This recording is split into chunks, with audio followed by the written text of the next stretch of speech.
하나님의 말씀 우리 같이 읽도록 합니다. 고린도후서 9장 8절에 있는 말씀 한 목소리로 읽도록 하겠습니다. 시작. 하나님이 능히 모든 은혜를 너희에게 넘치게 하시나니 이는 너희로 모든 일에 항상 모든 것이 넉넉하여 모든 착한 일을 넘치게 하게 하려 하시니라. 아멘. 지난 10월 우리 교회가 2020년 새 회개연도를 시작하면서 은혜의 강이 흐르게 하소서라는 비전을 가지고 시작했고, 그때부터 우리가 한 9번에 걸쳐서 하나님의 말씀을 살펴보고 있습니다. 주제는 은혜입니다. 아마 기독교와 다른 종교와의 큰 차이가 있다 그러면 은혜라는 것일 겁니다. 이 세상의 모든 종교는 은혜가 아닌 자신의 행위입니다. 자신이 노력하고 자신이 힘을 쓰고 모든 것이 자신이 다 이루어야 되는. 그러나 우리 기독교에서 우리 성경을 통해서 배우는 진리가 뭡니까? 스스로 구원할 수 없고 우리의 행위는 항상 부족하기에 하나님께서 우리를 구원하시되 우리 행위로 구원치 아니하시고 은혜를 인하여 힘으로 말미암아 구원시켜 주시면, 구원뿐만 아니라 우리 지난 9번에 걸쳐서 봤지만 모든 것이 은혜 가운데 이루어졌습니다. 잠깐 우리가 복습을 한번 한다 그러면 구원의 은혜가 있습니다. 그래서 가장 중요한 구원의 은혜를 145편에 있는 말씀으로 보았고요. 그 다음에는 우리가 용서의 은혜. 여러분, 이거는 내가 구원받을 뿐만 아니라 그 후에도 날마다 죄를 범하는데 그때마다 우리가 용서받을 수 있는 것이 착한 일을 많이 해서가 아니라 용서의 은혜로서 용서받는 줄. 여러분들 가운데 오늘 한 해 다 보내면서 마지막 주일을 맞이하면서 죄의 문제 때문에 마음이 무거우신 분 아마 계실 것입니다. 예배를 통해서 용서의 은혜가 여러분 가운데 임하기를 주의 이름으로 축원합니다. 그 다음에 우리가 치유의 은혜에 대해서 봤는데요. 한번 같이 읽을까요? 147편 3절에 있는 같이 읽겠습니다. 시작. 상심한 자들을 고치시며 그들의 상처를 싸매시는도다. 아멘. 하나님의 은혜는 우리를 죄의 용서하실 뿐만 아니라 우리 상처를, 육신의 상처와 마음의 상처를 하나님께서 우리를 창조하셨기 때문에 그 누구도 고칠 수 없는 마음의 상처까지도 하나님께서는 우리를 치료해 주신. 오늘 우리는 많은 상처를 입은 세대에 살고 있습니다. 오늘 진짜 하나님께서 사랑으로 여러분을 감싸 주셨고 그 누구도 싸맬 수 없는, 그 누구도 고칠 수 없는 그 마음의 상처와 그 아픔과 그 모든 것들을 위로해 주시기를 간절히 바랍니다. 그 다음에 우리가 자유케 하는 은혜에 대해서 한번 살펴봤었는데요. 갈라디아서 5장 있는 말씀을 통해서 그래서 우리를 자유케 하려고 자유를 주셨다. 그래서 다시는 종의 멍에를 매지 말라. 율법의 종에서 자유케 하시는 하나님의 은혜에 대해서 살펴봤습니다.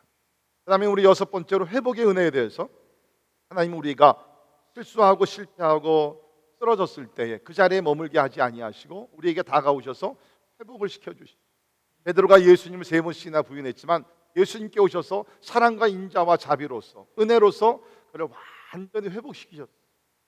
기독교의 촉이 되게 하고 하나님의 거룩한 지도자로서 섬길 수 있도록 회복의 은혜를 주셨습니다.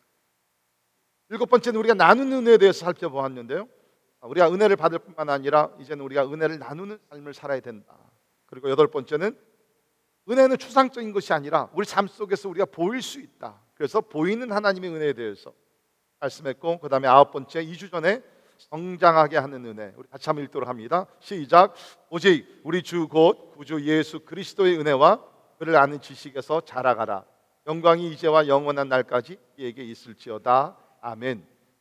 은혜라는 것은 고정적인 것이 아니라 우리가 은혜 가운데 자랄 수 있는, 은혜가 자란다는 것입니다.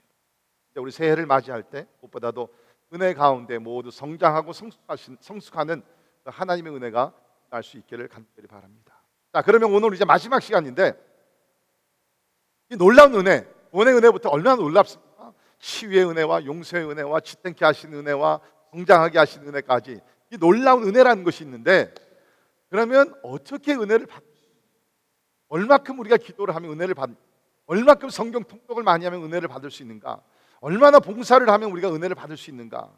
아마 이런 생각들이 있을 것입니다.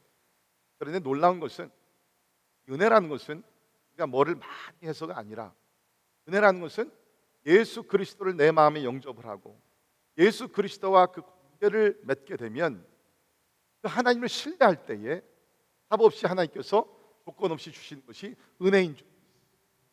혹시 여러분들 가운데 우리 한국 교회에서는 막 그냥 부흥회 가고 막 철학기도 하고 막 금식기도 하고 막 산기도 하고 이러면 큰 은혜를 받는 줄 알아요. 물론 좋습니다. 그러나 분명한 사실은 뭐냐면 은혜는 내가 뭐를 많이 했다고 해서 받는 것이 아니라 하나님의 아들 예수 그리스도 자체가 은혜이기 때문에 그 예수 그리스도와 관계가 형성이 되고 그리스도 안에 거하는 삶을 살게 되면 은혜의 강은 우리 가운데 계속 넘치게 돼 있다는 것입니다. 자, 우리 며칠 전에 크리스마스 성탄절을 우리가 축하했는데요. 그 성경을 보게 되면 성탄절의 의미를 얘기하고 있습니다. 요한복음 1장 10절 우리 큰 목소리로 같이 읽습니다. 시작. 율법은 모세로 말미암아 주어진 것이요 은혜와 진리는 예수 그리스도로 말미암아 온 것이니라. 아멘. 예수께서 왜 우리 가운데 오셨느냐? 우리에게 은혜를 주시기 위해. 우리 예수님 보통 은혜의 하나님이라고 합니다. 그래서 우리가 축도할 때 주 예수 그리스도의 은혜와, 예수님이 누굽니까? 은혜의 근원이 되신다는, He's the source of grace. 은혜의 근원이 되시고 그 예수님은 이 땅에 오셨을 때 우리에게 은혜를 주시기 위해서. 유대인들 같은 경우는 수천 년 동안 율법의 무거운 짐 속에서 고통을 당하고 있었습니다.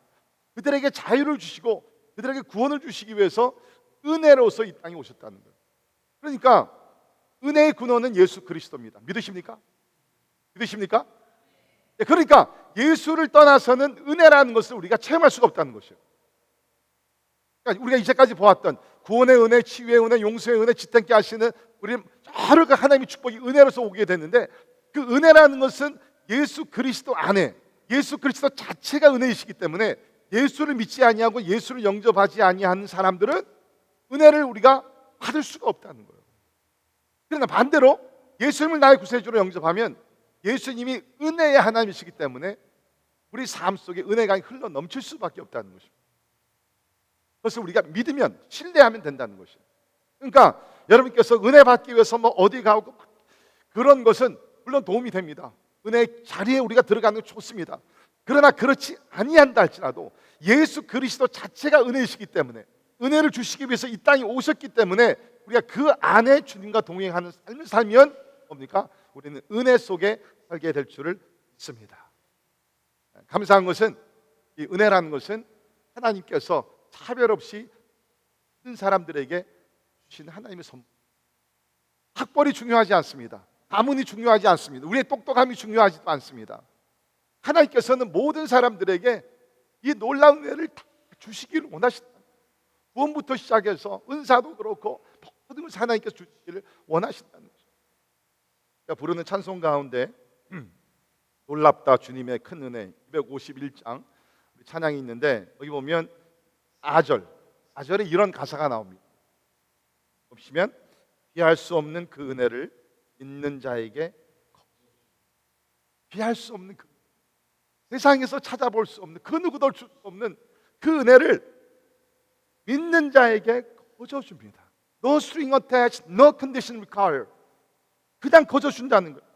형제여 주 앞에 나와서 더 지체 말고 받으라. 여러분들 가운데 이 은혜에 대한 메시지를 들으면서 나도 은혜 받고 싶어요. 오늘 하나님께서 여러분을 축복하십니다. 은혜의 자리로 와서 예수님을 통해서 은혜를 받으라고 여러분을 부르시고 계십니다. 한번 이 찬양할 때 하나님의 음성을 듣고 우리가 은혜를 받는 축복의 시간이 되기를 간절히 바랍니다.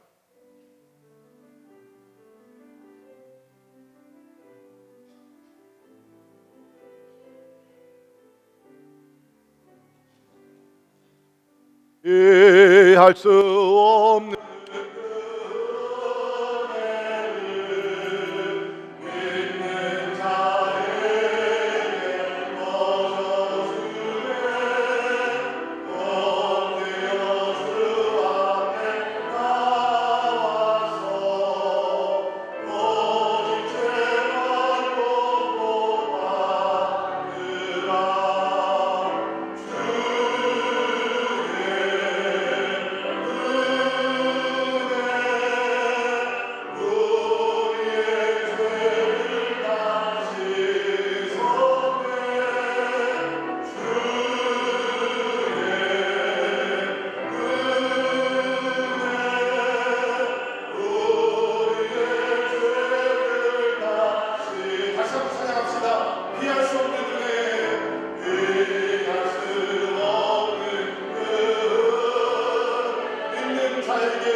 가정 위에 하나님의 은혜가 넘치기를 주의 이름으로 축원합니다.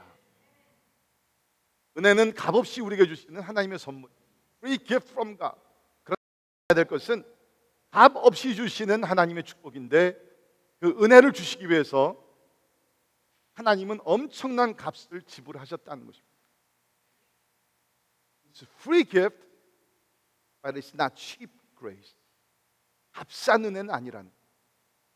우리가 아무것도 지불하지 않고 그저 은혜를 우리가 손 벌리고 받습니다.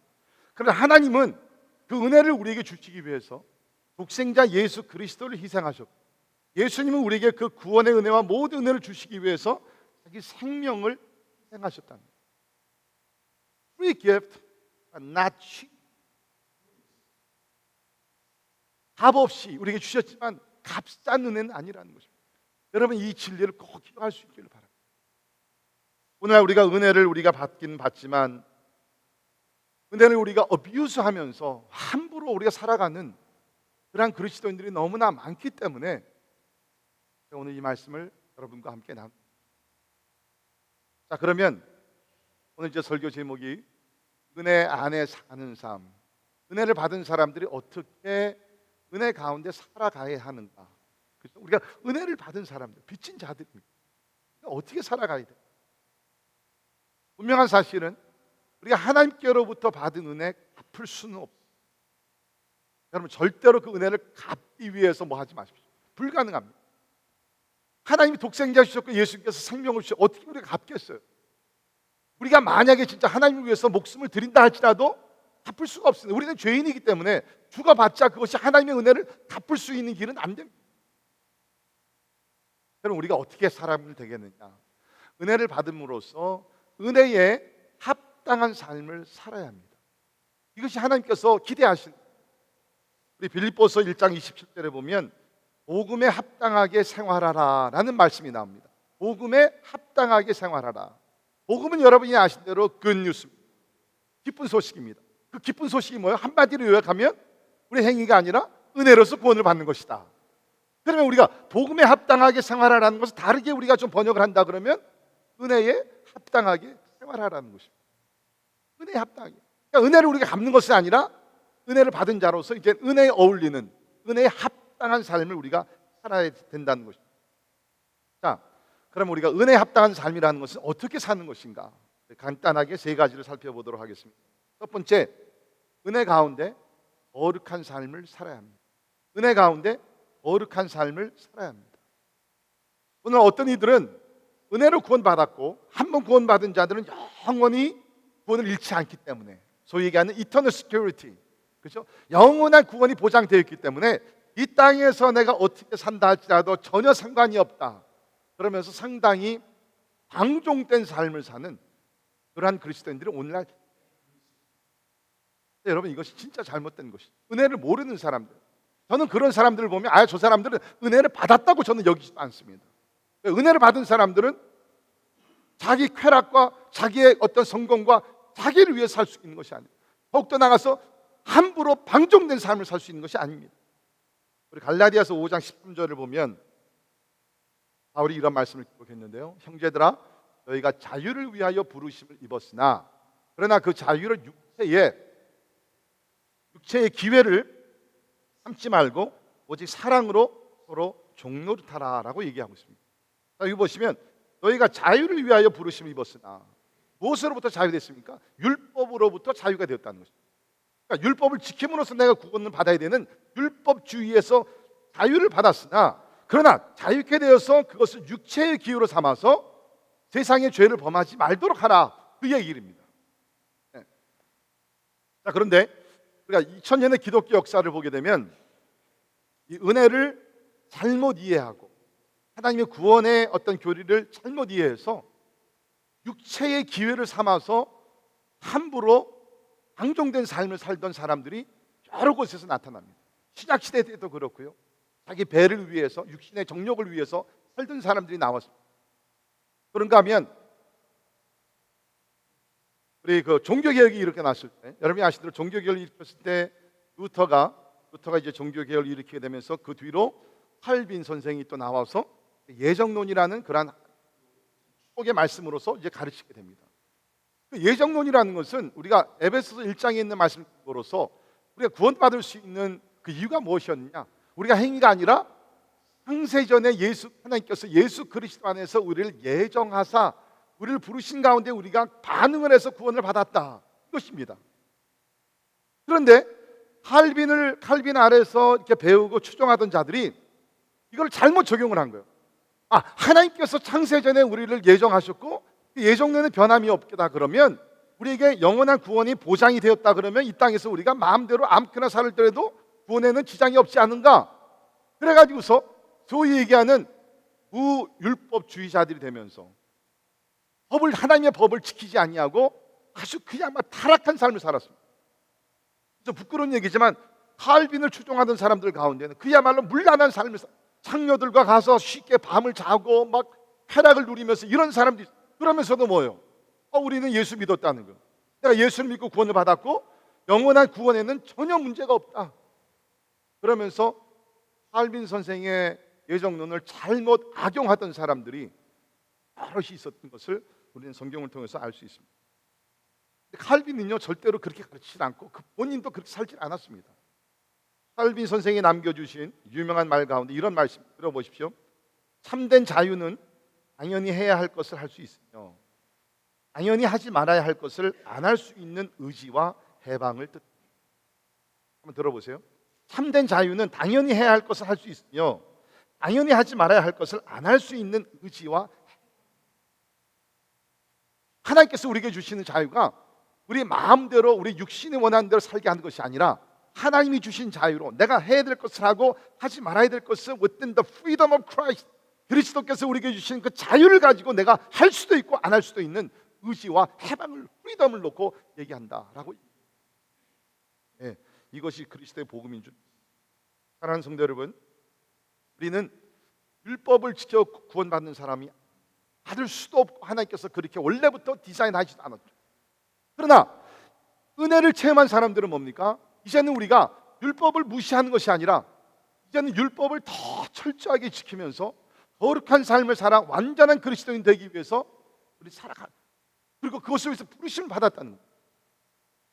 산상설교에서 예수님께서 들려주신 말씀 가운데 이런 말씀이 나옵니다. 들어보십시오. 진실로 너희에게 이르노니 천지가 없어지기 전에는 율법의 1.1획도 결코 없어지지 아니하고 다 이루리라. 보세요.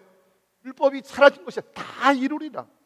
그러므로 누구든지 이 계명 중에 지극히 작은 것 하나라도 버리고 또 그같이 사람을 가르치는 자는 천국에서 지극히 작다 일컬음을 받을 것이요 누구든지 이를 행하며 가르치는 자는 천국에서 크다 일컬음을 받으리라. 내가 너희에게 이르노니 너희 의가 서기관과 바리새인보다 더 낫지 못하면 결코 천국에 들어가지 못하리라. 여러분, 바리새인들의 의가 얼마나 놀라웠습니까? 일주일에 2-3번씩 금식을 합니다. 구제도 많이 했습니다. 하루에 3번, 5번씩 기도 시간을 정해놓고 회당에 가서 기도도 했던 사람들입니다. 예수님 뭐라고 말씀하셨어요? 우리 의가 바리새인과 서기관들보다 낫지 않으면 천국에 들어가지 못한다는 거예요. 행위로 구원받는 것이 아닌데 은혜로서 구원받은 사람들의 의가 has to oversee Pharisees and all the 서기관들, scribes. 여러분, 이게 중요한 말씀이에요. 우리가 믿음으로 은혜로 구원을 받았지만 그렇다고 해서 우리가 율법에서 이제는 면제된 사람들인가? 절대로 아니라는 거예요. 잘 이해하세요. 더 이상 우리가 율법을 지켜서 십계명을 지켜서 구원에 이르는 사람들이 아닙니다. 이건 불가능합니다. 그러다 뭡니까?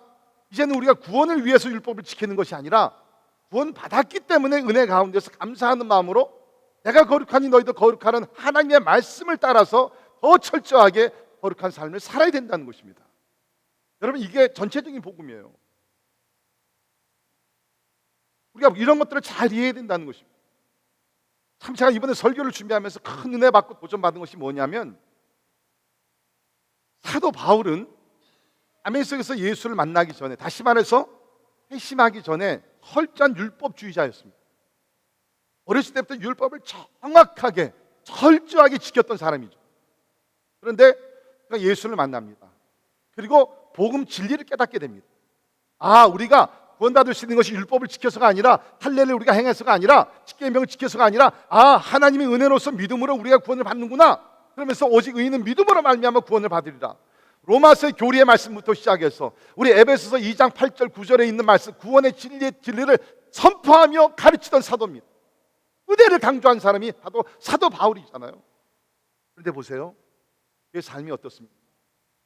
은혜를 깨닫고 은혜를 체험하고 나서 그의 삶은요, 그가 은혜를 체험하기 전에 율법주의에 살던 그 삶보다 더 철저하게, 더 엄격하게, 더 거룩함을 위해서 하나님을 향해 달려갔던 사람이라는 거예요.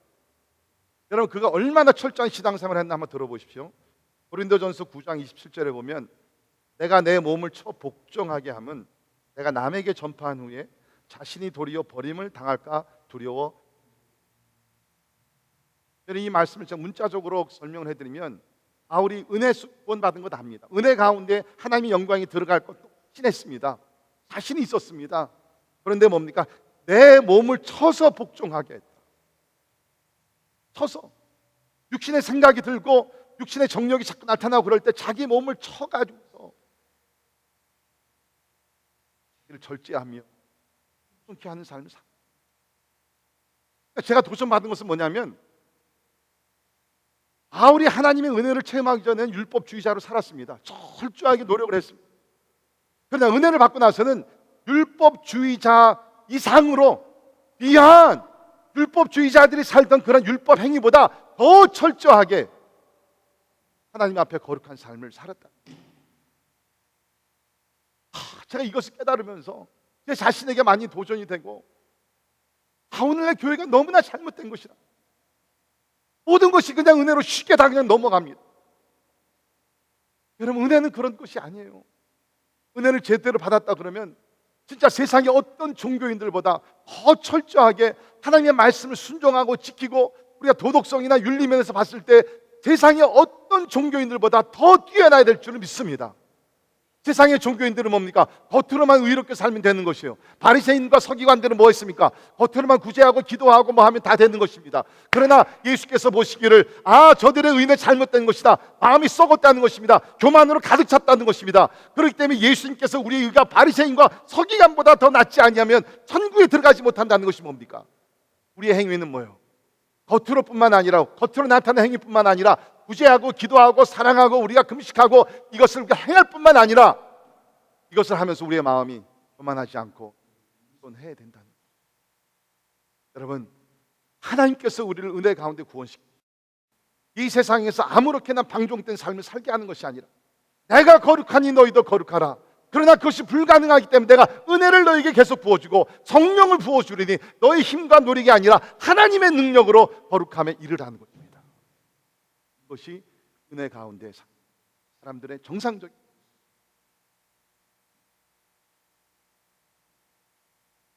우리 가운데 이러한 균형 잡힌 삶이 있을 수 있기를 바랍니다. 늘 하나님의 은혜 받고 하나님의 은혜 감사하지만 그 은혜가 동기부여가 돼서 구원을 받으려는 것이 아니라, 내가 구원을 받았기 때문에 그 은혜가 너무나 놀라워서 더욱더 거룩해지기 위해서 사도 바울과 같이 우리의 몸을 쳐서 복종시킬 정도로 철저하게 훈련하며 하나님의 거룩함에 다하간 모두가 되기를, 이것이 은혜 가운데. 두 번째, 하나님의 은혜 가운데 베풀고 드리는 삶을 살아야 합니다. 하나님의 은혜 가운데 베풀고 드리는 삶을 살아야 합니다. 여러분, 우리가 진짜 제대로 은혜를 받고 은혜의 삶을 살고 있는지를 잘 나타내는 것이 하나 있어요. 그것이 뭐냐면, 우리가 드리고 베푸는 삶입니다. 기빙. 내가 은혜를 받았지만 내가 하나님 앞에 드리고 이웃에게 베푸는 삶이 그야말로 너무나 작고 소스모, 너무나 인색하고 하면은요, 아직 은혜를 못 받았든지 아니면 잘못 받았든지 그런 것 같아요. 제 생각이에요. 몇 주 전에 우리가 나누는 은혜에 대해서 제가 설교를 하면서 고린도후서 8장에 있는 말씀 나눴는데, 여기 보면 마게도냐 지역의 교인들 기억나시죠? 빌립보 교회부터 해가지고 마게도냐 전체 지역의 교인, 이방인 교회입니다. 그들이 바울의 사역을 통해서 은혜의 복음을 듣고 은혜를 받습니다. 그리고 나서 소식을 들어요. 예루살렘에 있는 형제들이, 유대인 성도들이 혼란과 핍박과 여러 가지 고통 가운데 가난 속에 훈련을 당하고 어려움을 당하고 있다. 그 소식을 들어가지고서 마게도냐 교인들이 헌금을 보냅니다. 오늘날로 얘기하면 그것이 이제 구제 헌금이 되겠죠.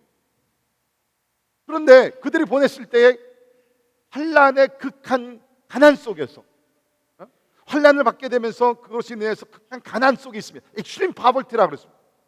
그 가운데서 풍성한 연보를 드렸다, 풍성한 구제 헌금을 드렸다라고 성경이 기록하고 있습니다. 놀라운 것이죠. 근데 바울이 마게도냐 교인들의 그 아름다운 모습을 칭찬하면서 사용한 단어가 나옵니다. 그 단어가 뭐냐면 grace of giving, 은혜의 헌금이라고 나옵니다. 저들이 예루살렘에 있는 형제 자매들을 기억하면서 사랑의 헌금을 보낼 때 그것이 그냥 헌금이 아니라 인간적으로 불쌍해서 보낸 것이 아니라 grace of giving, 은혜의 헌금이라던, 하나님으로부터 은혜를 받았고 그 받은 은혜를 예루살렘의 성도들과 함께 나눴다는 것이에요. grace of giving. 여러분, 우리가 드리는 모든 헌금은 은혜의 헌금인 줄, 하나님께로부터 많은 은혜를 받고 거기에 대해서 우리 감사하는 마음으로 드리는 것이라는 거 얘기를 하고 있다는 것입니다. 자, 그러면서 사도 바울이 고린도에 있는 교인들에게, 자, 마게도냐 교인들이 이렇게 아름다운 본을 보였으니까 너희들도 일에 동참하기를, 그러면서 고린도후서 9장 7절에 이렇게 기록을 했습니다. 자, 우리가 드릴 때 각각 그 마음에 정한 대로 할 것이요 인색함으로나 억지로 하지 말지니 하나님은 즐겨내는 자를 사랑하시니 하나님이 능히 모든 은혜를 너희에게 넘치게 하시다니 이는 너희로 모든 일에 항상 모든 것이 넉넉하여 모든 착한 일에 넘치게 하게 하려 하심이라. 자, 여기를 보게 되면 하나님의 은혜 가운데 모든 것을 주셨다는 것이죠. 아들을 주셨고 생명을 주셨고 구원을 주셨고 지금도 우리에게 복을 많이 주셨다는 것이에요. 이제 은혜를 받은 사람들의 책임이 무엇이냐? 하나님께 이웃을 위해서 드려야 된다는 거예요. Life of giving. 우리는 항상 내가 받고 세이브하고 내가 챙기기를 원하지만 하나님이 이제 받은 은혜를 나누라는 것입니다. 또 하나님 앞에 바치라는 것입니다. 하나님은 즐겨내는 자를 사랑하십니다. 여러분, 하나님이 사랑하는 자가 되기를 원하십니다. 아멘. 세상이요, 놀라운 것은 이렇게 드리는 헌금 뭐 이런 설교를 할 그 부분에서는 정해집니다. 여러분, 제가 말씀드리죠. 여러분 축복해 주시게 하나님께 드리라는. 여러분, 하나님이 기뻐하시는 자가 되기를 원하십니까? 즐겁게 드리십시오. 하나님의 말씀이잖아요. 자, 그런데 왜 이 말씀을 아는 사람들이 왜 이렇게 하나님을 향해서 이웃을 향해서 드리는 삶을 살지 못하느냐? 왜 이렇게 인색하냐? 몇 가지 이유가 있는 것 같아요. 첫째는 아직 하나님의 은혜를 체험하지 못했어요. 하나님의 은혜를 체험하지 못했어요. 이번에도 우리 새가족반 성경 공부를 하고 있지만 제가 항상 새가족반에서 가르치는 내용이 있습니다. 그 중에 하나가 뭐냐면 헌금 생활입니다. 제가 꼭 얘기합니다. 하나님의 은혜를 받기까지는 헌금 안 하셔도 좋습니다. 하지 말라는 게 아니라 안 하셔도 좋습니다. 헌금이라는 것은 내가 먼저 은혜를 받고 드리는 것이 grace of giving, 은혜를 받고 드리는 것이 헌금이기 때문에 내가 아직 하나님의 은혜를 받지 않았어요. 구원의 은혜를 받지 못해, 용서의 은혜를 받지 못했어요. 그러면요, 그 은혜를 받을 때까지는 헌금하지 마세요. 별로 의미가 없어요. 하나님이 우리에게 먼저 은혜를 주시고 우리가 그 반응으로 하나님 앞에 드리고, 그러니까 내가 아직 하나님 앞에 드리고 이웃들을 베풀지 못한 것은 은혜를 받지 못해서든지, 두 번째는 뭡니까? 하나님의 은혜를 고마워하지 않기 때문이에요. 우리들 가운데 은혜를 받았지만 그 은혜에 대해서 고마워하지 못하신 분들도 간혹 있어요. 여러분, 가정을 보게 되면 가정에서 우리 자녀들이, 어느 자녀나 마찬가지죠. 부모의 사랑과 은혜를 받고 자랍니다. 자기네들이 뭐 잘나서 다 그렇게 되는 것 같지만 사실은 뭡니까? 부모들이 헌신하니까, 부모들이 희생하니까, 부모들의 은혜를 통해서 자녀들이 자랍니다. 그런데 아이들이 자라고 나서 자녀들 중에는 부모의 은혜에 진짜 감사하는 자녀들이 있어요. 그런가 하면 어떤 자녀들은 부모의 은혜를 가득하게 잊어버려요. 그래서 자기들이 잘나서 그렇게 된 것 같고 부모에게 감사하는 마음이 없는 자녀들도 간혹 있어요. 하나님과의 우리 관계도 그런 게 아닌가 저는 생각합니다. 하나님은 모든 사람들에게 은혜를 베풀어 주시는데 그 가운데 어떤 사람들은 그것을 깨닫고 하나님 앞에 감사함으로 하나님 앞에 드리기도 하고 이웃을 사랑을 베풉니다. 근데 어떤 사람들은 뭡니까? 그냥 당연한 것 같이, 무슨 뭐 자기네들 하나님 은혜를 받을 만한 권리가 있는 것 같이 하나님 은혜를 주셨을 때 거기에 대해 감사하는 마음이 없고 오히려 그냥 뭐 행랭해요. 이런 사람들은 하나님 앞에 드리거나 이웃을 위해서 베풀며 살지는 못합니다. 보다 더 깊은 이유가 있습니다. 그것은 뭐냐면 삶의 기본적인 원리를 이해하지 못하기 때문입니다. 무슨 얘기입니까? 여러분, 우리가 존재하는 모든 것은 하나님께서 우리에게 모든 것을 주셨기 때문에 존재하는 줄 믿습니다. 생명의 근원이 누구세요? 하나님이십니다. 생사화복을 주장하신 분이 하나님이십니다. 믿으십니까? 여러분이 오늘 호흡할 수 있는 것은 하나님께서 호흡할 수 있는 은혜를 주셨기 때문에 오늘에도 하나님께서 걷어가시면 다 걷어 뺏기는 겁니다. 우리의 생명부터 시작해서 우리의 물질과 건강과 재능과 자녀들과 모든 것 누가 주셨어요? 하나님이 주셨어요. 착각하지 마세요, 여러분. 여러분이 소유하고 있는 건 여러분 것 아니에요. 하나님 것입니다. 하나님께서 이 땅에 사는 동안 하나님의 영광을 살라고 우리에게 잠시 론을 해준 겁니다. 우리 것이 아니라는 거예요. 그래서 우리 로마서 11장 36절 같이 읽습니다. 시작. 이는 만물이 주에게서 나오고 주로 말미암고 주에게로 돌아갑니다. 그에게 영광이 세세에 있을지어다. 아멘. 모든 만물이 주에게서 나오고 or from him, 주로 말미암고 through him, 주에게로 돌아갑니다. And to him are all things. 하나님께로부터 모든 것이 왔습니다. 진행되고 있는 것이 하나님의 은혜 가운데 진행되고 있습니다. 그리고 모든 것이 하나님께로 돌아갑니다. 여러분의 것 아니에요. 그러니까 우리가 뭐 하나님 앞에 바친다 할지라도 여러분 착각하지 마세요. 여러분의 것을 바치는 건 아닙니다. 엄밀하게 말씀드립니다. 하나님께서 주신 것 가운데서 일부를 우리가 구별해서 하나님 앞에 드리는 것이에요.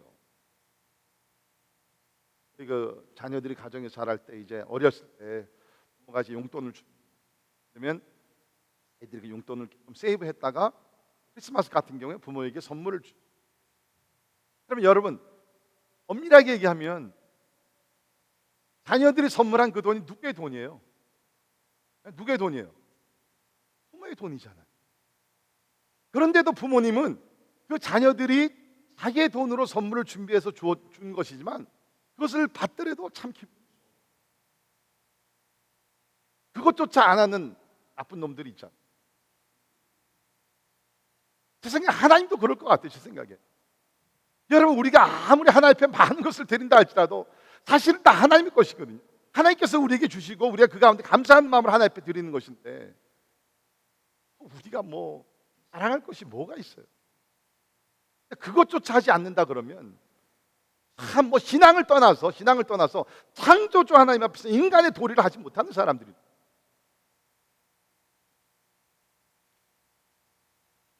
자, 왜 또 우리가 하나님 앞에 드리고 이웃들에게 우리가 베풀지를 못하느냐? 하나님을 신뢰하지 못하기 때문입니다. 자, 오늘 말씀 보십시오. 무엇을 약속합니까? 고린도후서 9장 8절을 보면 하나님이 능히 모든 은혜를 너희에게 넘치게 하시나니 이는 너희로 모든 일을 항상 모든 것이 넉넉하여 모든 착한 일을 넘치게 하게 하려 하십니다. 믿으십니까? 하나님의 약속이에요. 이렇게 하나님 앞에 기쁜 마음으로 드리는 자들에게 하나님이 무엇을 약속하시느냐? 모든 은혜를 너희에게 넘치게 주신다는 거예요. 여기 은혜 가운데는 물질의 축복도 들어가 있겠죠. 지금 물질에 관한 이야기를 하고 계시니까. 뿐만 아니라 모든 은혜를 너희에게 넘치게 하시다니 이는 너희로 모든 일에 항상 모든 것이 넉넉하여 모든 착한 일을, 짧은 한 절이지만 모든 일이라는 단어가 4번이 나와요. 쉽게 말씀드리면 우리가 하나님의 은혜를 받고 은혜 감사해서 하나님 앞에 드리고 베푸는 삶을 살면 하나님께서 모든 영역 가운데서 우리를 풍성하게 넉넉하게 채워주신다는 것입니다. 저는 우리 교회 성도들이 이 진리를 깨닫고 이렇게 살기를 주의 이름으로 축원합니다. 여러분 주변을 보십시오. 그냥 빡빡하게 사는 사람들 평생을 그렇게 살아가. 희한하게 넉넉하게 베풀며 사는 사람들 희한하게 평생을 그렇게 넉넉하게 베풀며 삽니다. Choice is yours. 하나님 옆에 드릴 때도 인색하게 뭐 드릴까 말까 계산을 하고, 이웃들 한번 밥 사주는 거고 가난한 사람 한번 도와주는 것도 막 두들겨 보고 막 이래가지고서 계산한다는 것 자체가 나쁜 것이 아니에요. 그냥 우리가 하나님, 모든 은혜의 근원이 되신 하나님을 신뢰한다 그러면 우리 하나님 앞에 기뻐하는 마음으로 드리고, 이웃들에게도 후하게 진짜 가난하고 어려운 사람들 좀 베풀 줄 아는 것이 은혜 속에 사는 사람입니다. 제가 설교를 준비하면서 가끔 저는 이제 설교 준비할 때 많은 은혜를 받으며 설교 준비를 합니다. 막 어떨 때는 막 감사의 눈물이 나고 감격의 눈물이 나오고 회개의 눈물이 나오고, 어떨 때는 참 막 씨름을 많이 합니다. 또 뭐 나도 지키지 못하는 말씀인데 막 그러면서 혼자서 막 부흥회를 막 해요. 설교 준비하면서. 가끔 이제 설교를 준비하면서 이렇게 웃을 때가 있어요. 진리의 말씀이 너무 이렇게 우리 삶에 일치되기 때문에. 이 부분에 설교 준비하면서 웃었는데 그게 뭐냐면, 하나님은 이렇게 베푸는 자들에게 계속 베풀어 은혜를 주신다 그랬잖아요. 여기 쉽게만 그 얘기잖아요. 우리 한국 교회가 그게 아닌가 저는 그렇게 생각해요. 여러분, 한국 기독교 역사 사실 짧습니다. 한 120, 30년, 뭐 크게 150년, 2000년의 기독교 역사를 보면 굉장히 짧은 겁니다. 그런데 그 어느 나라의 기독교 역사를 우리가 비교한다 할지라도 짧은 150년 사이에 그렇게 큰 은혜를 받은 교회는 찾기 어렵습니다. 진짜 놀라운 은혜. 뭐 지금은 조금 이제 약해지고 있지만, 그래도 여러분, 우리가 진짜 전체 인구의 한 20%가 크리스찬이고 한 뭐 5만 개, 6만 개 교회가 있고, 하여튼 뭐 문제가 많더라도 문제 있는 교회들도 있지만 문제 없는 좋은 교회들도 더 많거든요. 그리고 선교사 파송 보십시오. 전 세계에서 우리나라가 랭킹 넘버 2. 선교사 숫자를 봤을 때 작은 나라입니다. 얼마나 작은 나라입니까? 전 세계에서 랭킹 넘버 2예요. 기독교 인구와 선교사들의 숫자를 비율적으로 봤을 때는 아마 우리가 넘버 1일 거예요. 이런 놀라운 은혜를 왜 하나님께서 우리나라에 이렇게 주셔? 뭐가 이렇게 하나님 보시기에 좋아서 그렇게 은혜를 많이 주셨을까? 우리 한국에 내노라 하는 신학자도 없습니다. 뭐 유명한 저자들도 없습니다. 우리나라에는. 그런데 왜 하나님께서 우리나라에 그렇게 많은 은혜를 주셨느냐? 두 가지라고 보고요. 첫째는 기도. 코리안 철치 하면 전 세계에서 인정하는 것이 기도하는 교회. 저는 좀 부끄럽다고 생각하지만 더 해야 되는. 또 한 가지는 뭐냐면 giving, 드리는 삶이에요. 우리 한국 교회는 보면요, 진짜 잘 드려요. 하나님 앞에 진짜 사랑하는 마음, 감사하는 마음으로 하나님 앞에 막 드리는데 막 진짜 막 열심을 냅니다. 열심을 내는 거예요. 외할아버님 오래전에 하나님 곁으로 가셨지만, 저희 외할아버님이 사실은 이제 돈이 좀 많으셨어요. 그런데 자기를 위해서는 최소한으로 씁니다. 어느 정도 최소한으로 쓰시냐면, 그렇게 땅도 많고 돈이 많은 그런 어른이 식사하실 때 보게 되면 식사 메뉴는요 맨날 똑같아요. 밥 한 그릇에 두부 한 모. 거의 그거예요. 밥 한 그릇에 두부 한 모. 간장 이렇게 쭉 껴가지고서 먹는. 그러니까 할아버지 집을 방문하면 할아버지가 이제 부르죠. 손자들 야, 여기 와서 같이 먹자. 그러면은 부르심의 초청이 즐겁지 않았습니다. 왜 맨날 메뉴가, 우리 김요한 선교사님도 여기 계시지만 제가 워싱턴 중앙장로에 가니까 거기는 친교 시간에 매일 나오는 게 두부였어요. 저는 그게 얼마나 싫었는지 몰라요. 2년 있다 나와버렸어요. 아무튼 간에. 그런데 그 어른이 자기를 위해서는 매일 두부 한 번만 놓고서 식사를 하셨지만, 하나님의 나라를 위해서, 선교를 위해서 얼마나 진짜 바쳤는지 몰라요. 여러분, 이것은 우리 믿음의 조상들한테 배워야 되는 것입니다. 우리 한국 기독교가 그냥 저절로 된 것이 아니에요. 이런 헌신적인 삶을 사시는 귀한 믿음의 본이 되는 신앙인들이 있었기 때문에 하나님 보시기에 기쁜 마음으로 우리 한국 교회들을 하시다 저는 생각합니다. 뿐만 아니죠. 우리 한국 문화가 참 기독교적인 문화인 것 같아요. 베푸는 문화. 그렇지 않습니까? 이게 미국 문화는 어떻게 됩니까? 나가서 식사를 하게 되면 어떻게 돼요? 더치페이. 다 각자 자기 거 이렇게 딱딱딱 나눠가지고, 자기 먹은 거 자기가 딱 내고, 편리한 점도 없지 않아 있어요.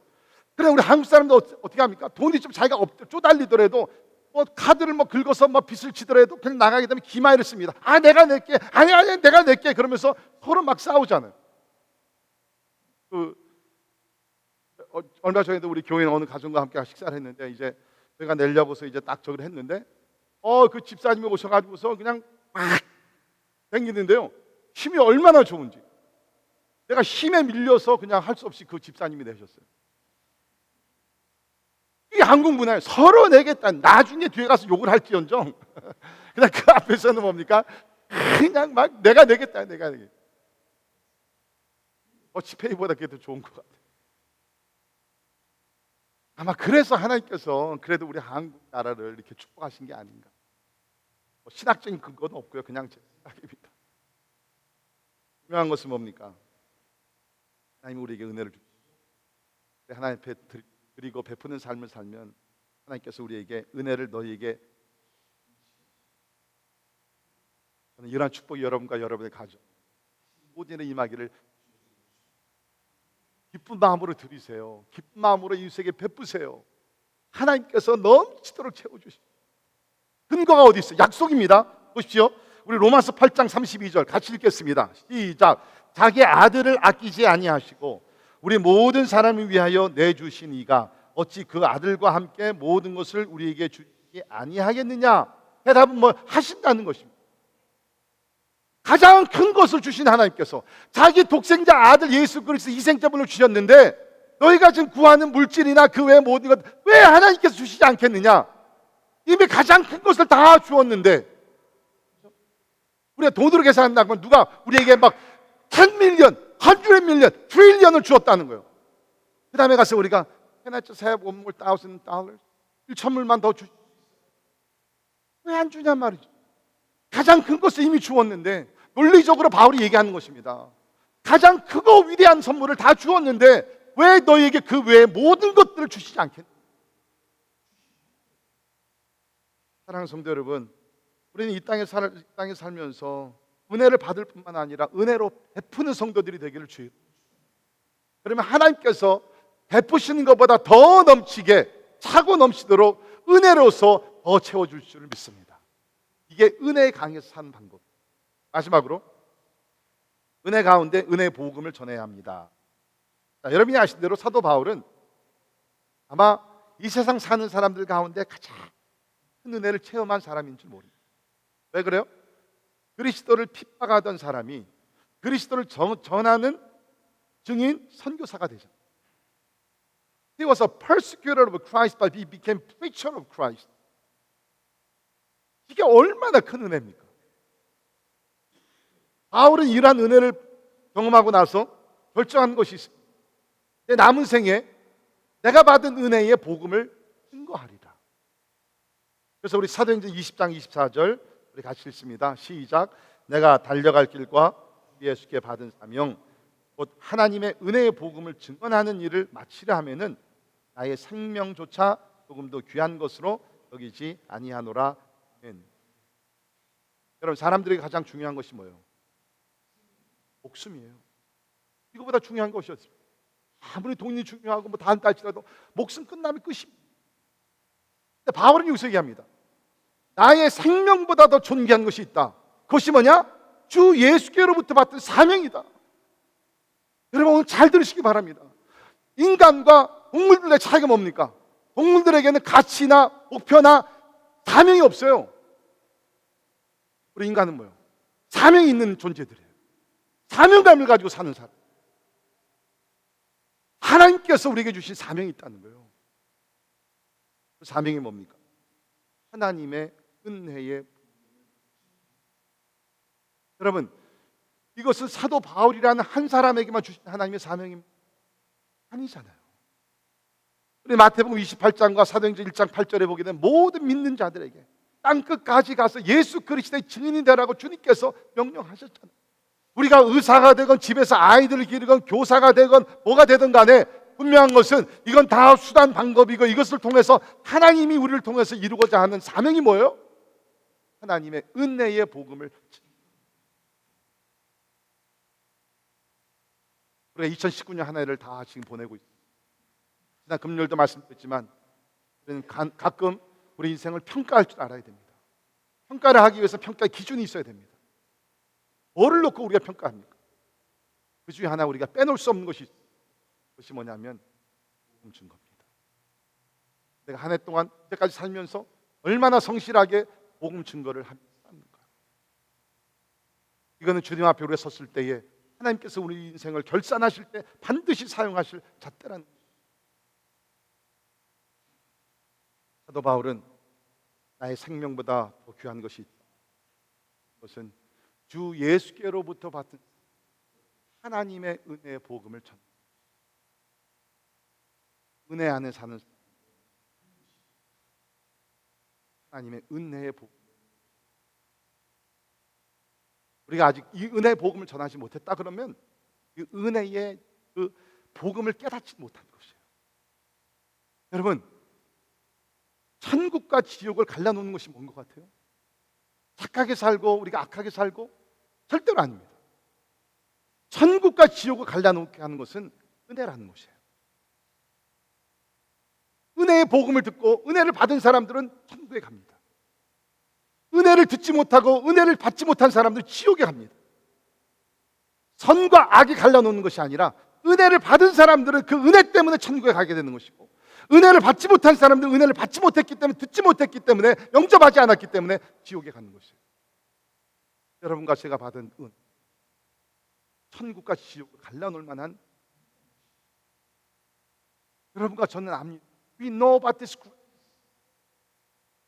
이제 하나님께서 여러분과 저를 사용하셔서 은혜를 듣지 못하고 알지 못한 사람들에게, 세상의 대부분의 사람들, 쉽게 말씀드리면 율법 아래 살고 착하게 살면 천국에 가지 않겠다. 율법이에요. 하나님은 그것이 불가능한 것을 아셨기 때문에 은혜를 주시고 예수 그리스도를 믿음으로 구원받고, 그러나 세상은 아직 대부분이 다 율법 아래 살고, 은혜 받은 우리들, 때를 얻든지 못, 내가 편하든지 불편하든지, 내가 건강하든지 내 몸이 약하든지, 하나님의 은혜의 사명을 끝까지 감당, 예수 그리스도의 제자들이 되기를.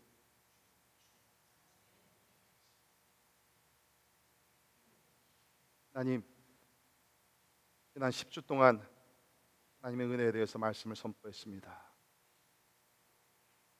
혹시 우리들 가운데 아직 이 하나님의 은혜가 무엇인지 모르고 은혜를 체험하지 못하신 분이 있습니다. 하나님 기도합니다. 은혜는 예수 그리스도가 은혜요, 예수 그리스도께서 관계 속에 주시는 것이라고 그랬는데, 예수님을 영접함으로 예수님과 동행하는 삶을 살므로 은혜 가운데 거할 수 있도록 하나님 도와주시옵소서. 대부분의 우리는 이미 은혜를 많이 받았습니다. 이제 기도하는 것은 은혜에 합당한 삶을 살 수 있도록 성령이여 도와주시옵소서. 예수님 이름으로. 일어나셔서 찬양하십니다. 하나님의 은혜를 생각하시면서 모든 것이 되는 것을 감사하면서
은혜의 한 해였습니다.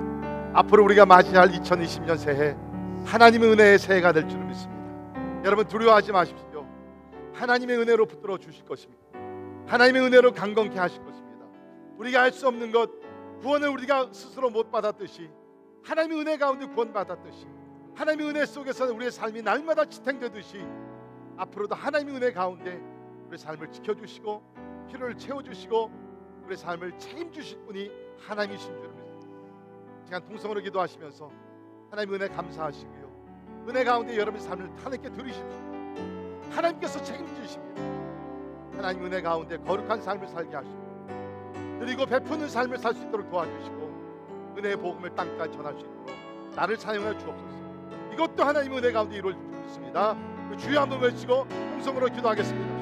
주여, 은혜 하나님을 위하여 감사합니다. 보잘것없는 우리를 하나님 아버지 은혜 가운데 구원하여 주시고 하나님의 자녀가 되게 도와주셨고 오늘도 은혜 강 속에 살게 하시고 인하여 감사를 주 앞에 드립니다. 주님, 우리가 열심히 봉사하며 사역을 한다 할지라도 이것도 하나님의 은혜를 나는 믿습니다. 할렐루야. 아버지, 이제까지 은혜 가운데 우리의 삶을 지켜주시는 하나님이여, 아버지 우리 내년을 바라보며 은혜를 붙들며 나가기를 원합니다. 우리에게 힘과 용기가 부족합니다. 그러나 은혜 가운데 하나님의 주시는 축복 가운데 하나님의 모든 것이 이루어질 것을 인하여 찬양하며 경배를 드립니다. 주님 아버지, 은혜 강속에 살게 하시고 하나님 은혜로 승리하게 도와주시고 은혜를 붙들며 하나님을 지켜 나갈 수 있도록 주님 도와주시기를 간절히 기도하옵나이다. 주님 아버지 하나님을 찬양합니다. 은혜의 하나님, 은혜를 주신 하나님, 은혜의 하나님 되신 우리 하나님을 아버지 찬양하며 경배하오니 할렐루야 찬양합니다. 주님 오늘 영광 받아 주시옵소서. 할렐루야 찬양합니다. 우리 삶을 은혜를 맡깁니다. 할렐루야 찬양합니다. 하나님 찬양합니다. 할렐루야 찬양. 하나님의 은혜,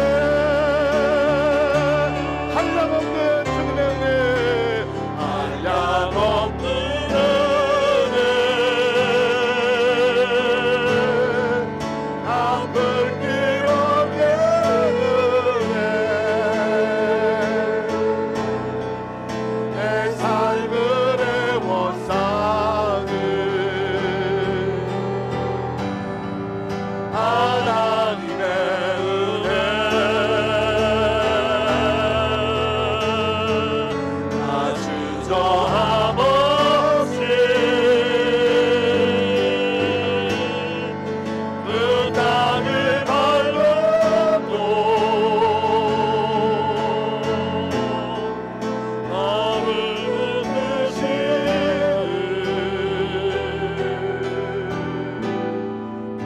하나님의 은혜.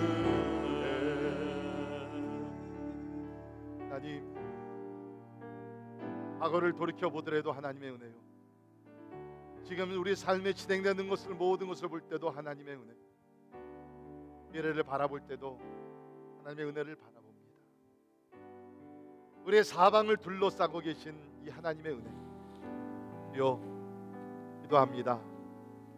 지금까지도 하나님의 은혜 가운데 살아왔듯 앞으로도 주님 만나는 그날까지 하나님의 은혜에 강해서 찬양하며 예배하게 하시고 각자에 맡겨주신 삶에서 충성을 다하게 도와주시고 죄악과 유혹 많은 세상에서 거룩한 삶을 살게 하시며 받은 은혜 기억하며 거저 받았으니 거저 주라는 하나님의 말씀을 기억하며 하나님과 이웃을 위하여 드리고 베푸는 삶을 살게 하여 주옵소서. 하나님, 이 세상에 아직도 은혜의 복음을 듣지 못하여 율법주의의 무거운 짐을 지고 두려움과 걱정 근심에 사는 사람들 많이, 먼저 은혜의 복음을 들은 우리 나가서 하나님의 은혜의 복음을 땅 끝까지 전하는 예수 그리스도의 제자들이 다 되게 하여 지금은 우리 주 예수 그리스도의 은혜와 하나님의 무한하시고 영원하신 사랑과 성령님의 감화 감동 역사 충만케 하심이 은혜의 강이 흐르게 하소서. 주의 설교를 듣고 이제는 우리가 은혜에 합당한 삶을 살기로 결단하고 돌아가는 사랑하는 모든 성도들 가정들 머리 위에 지금부터 영원까지 함께 하시기를 예수님의 이름으로 간절히 축원하옵나이다.